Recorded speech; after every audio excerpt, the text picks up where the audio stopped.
That's quite big.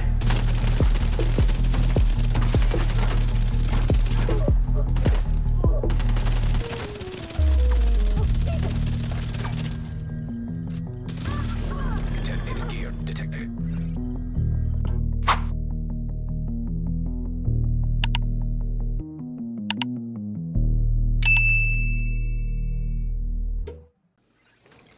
各位华盛顿特工，大家好，这里是灰猫特工。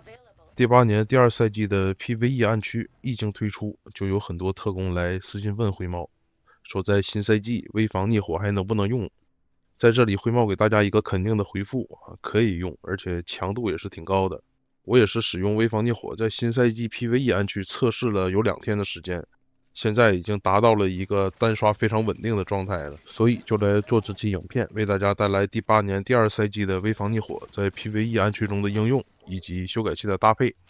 在配装开始前，首先简短的展示一下这套危房逆火的最终形态在暗区中是一个什么样的表现啊？这是一个困难地标，双庭院。我们来开一下箱子，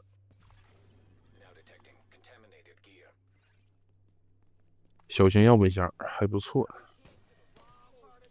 然后我们去堵一下这里的怪啊，看看能不能堵得住啊。现在我们是腹背受敌，两边都有人，这种情况很常见。如果是高难度精英怪特别多还好啊，就怕是有这个红皮怪、紫皮怪比较多的情况，这个时候我们还是需要猥琐一下的啊。毕竟什么套装都是挡不住的。这次的暗区，我觉得难度对于没有装备的特工来说还是比较高的，所以还是比较推荐特工们组队来进行。但如果你有这套危房逆火的话，就可以当我没说。其实这一套危房逆火单刷，就我测试来说是没问题的，大不了猥琐一点，对吧？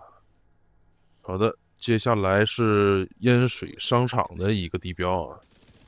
这里给大家展示的是在满毒气状态下的一个表现啊。满毒气状态下还是有非常多的debuff的啊，比如移动速度降低，然后危害防护降低，或者是易伤，都大大增加了 PVE 暗区的难度。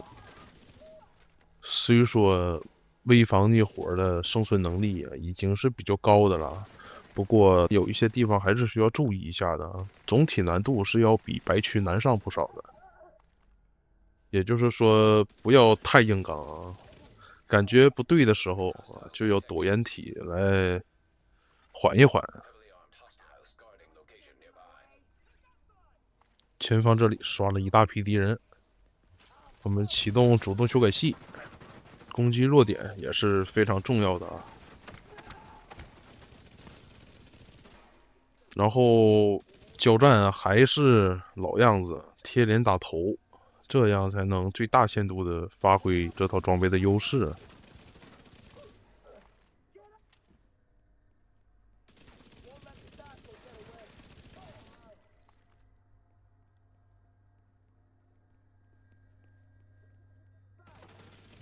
面对敌人啊，优先选项是开盾啊。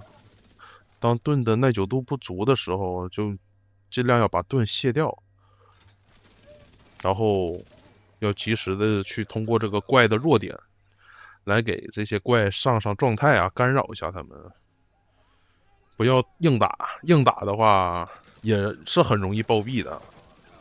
可以看到这里我们还是比较猛男的啊，直接顶火硬上啊。我们的周围都是敌人，直接硬上。这里击破弱点啊，制造混乱，然后一波收掉。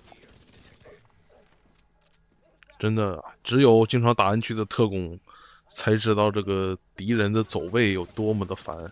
很多时候割草割的正起劲啊，敌人立刻啊就离你远远的躲到掩体后面了，打也打不到，然后后面还有一堆人，真的很绝望。一个翻滚，然后解决掉。最后为大家演示的场景是猎人，等待猎人出现啊。这个没什么好说的啊，我们只需要控制好和猎人的距离，然后只要控制好距离啊，只要别被他的斧头连续砍到，一点压力都没有，非常简单。好的，接下来就来到了激动人心的配装环节。本次呢是给大家带来了2种配装思路。第一种配装思路比较推荐用在后期，特别是当你的子弹、主动被动修改器都解锁全的情况下来使用这一套啊，会非常的强力。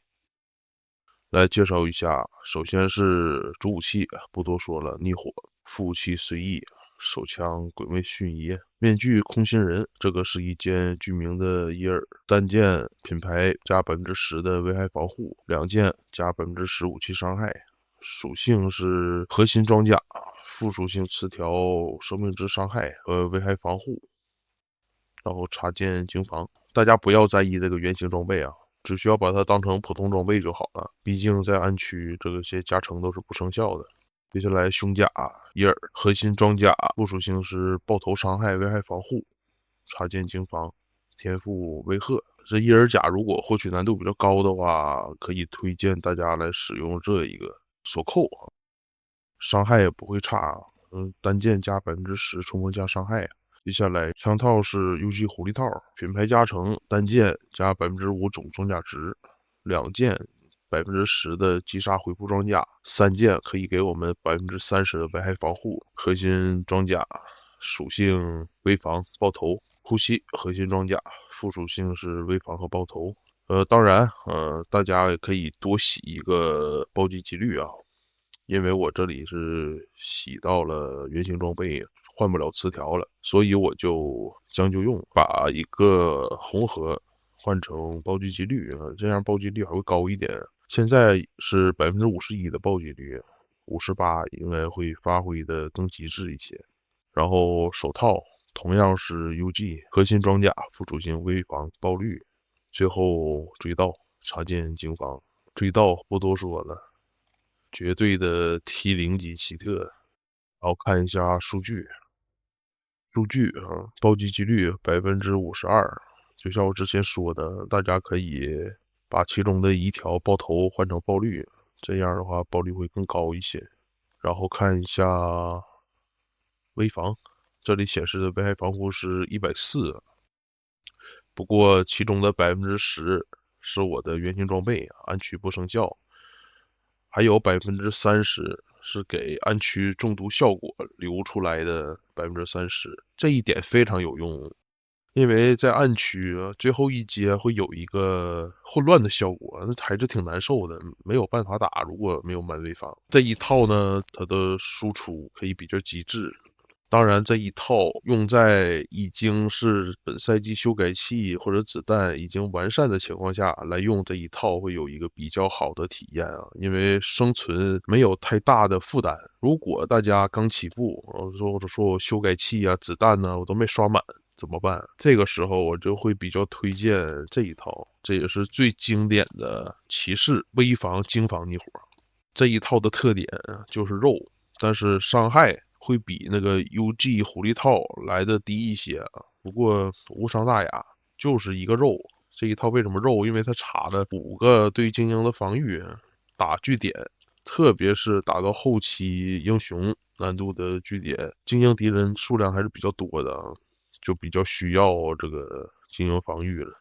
然后我们只需要小心一些红皮和紫皮就可以了。这一套尤其适合在修改器子弹没有刷满的情况下来使用。简单来看一下配装，主武器逆火后面不多说了。面具选用骑士装备组，核心装甲附属性危防插件精防，2件骑士触发30%的危害防护，然后胸甲伊尔单件加成10%的危害防护，核心装甲附属性危防爆率插件精防，枪套是临时枪套，因为这个枪套可以加一个插件。核心装甲附属性爆率危防插件精防护膝选用骑士，核心装甲附属性危防手套也是临时，核心装甲附属性危防爆头插件精防。技能十字军后盾和复活蜂窝。不过我认为这个复活蜂窝在暗区可能还是挺有争议的。如果倒地的话，大概率说明敌人的火力非常强大。你倒地的话，可能也活不下去。在暗区的话，也可以尝试去使用守卫无人机啊。守卫无人机可以为我们带来减伤，用处可能会比这个蜂窝来的大一点。蜂窝就是赌一个几率，赌你倒地之后，敌人不会继续攻击你，不会死亡。